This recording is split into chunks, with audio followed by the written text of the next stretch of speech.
النادي الاهلي صانع السعاده، صانع البهجه وصانع الفرحه في مصر، بيفوز على الترجي التونسي بهدف لرامي ربيعه ويحصد اللقب ال 12 في دوري ابطال افريقيا. الاهلي فعلا ده اللي يتقال عليه اللي منام افريقيا من المغرب. اللقب الثاني على التوالي للاهلي، واللقب الثاني برضه من نادي الترجي. كان فاز علينا قبل كده في مباراه وخد مننا دوري الابطال في 2018 واحنا فزنا عليه في 2012. وبقول الاهلي عمره ما بيزعل جماهيره. انت متخيل ان الاهلي محقق 4 بطولات من اصل 5 بطولات في نهائيات متتالية؟ ارقام فلكية بيحققها النادي الاهلي، وفعلا بيأكد للجميع انه سيد اسياد القارة وعن جدارة. تبقى مش طايق نفسك من الدنيا ومخنوق وكاره الدنيا كلها، والاهلي يخليك اسعد حد في الكون، وهو ده اللي يخليك تحب الفريق ده كاهلاوي وبتحب نفسك انك بتنتمي لاعظم نادي في الكون. بص الفرحه اللي الجماهير عايشاها يا جماعه النهارده، والله مصر كلها فرحانه بالاهلي وبالبطوله المحببه لينا.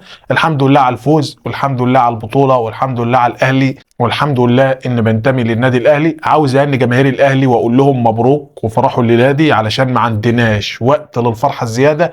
لسه في دوري وسوبر وكاس وليله كبيره سعادتك، ويلا نقول ال 13 يا اهلي، والدوري يا اهلي، والسوبر الافريقي يا اهلي، وفرحنا دايما يا اهلي. 12 بطوله من اصل 17 نهائي. طب بالله عليكم فيه كده؟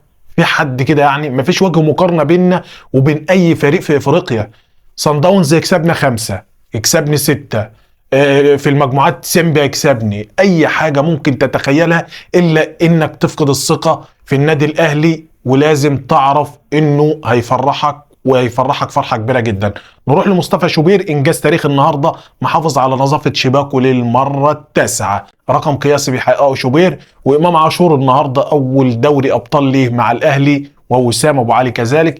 تعال بقى رامي ربيعه، حصد البطوله السادسه ليه مع النادي الاهلي في دوري ابطال افريقيا.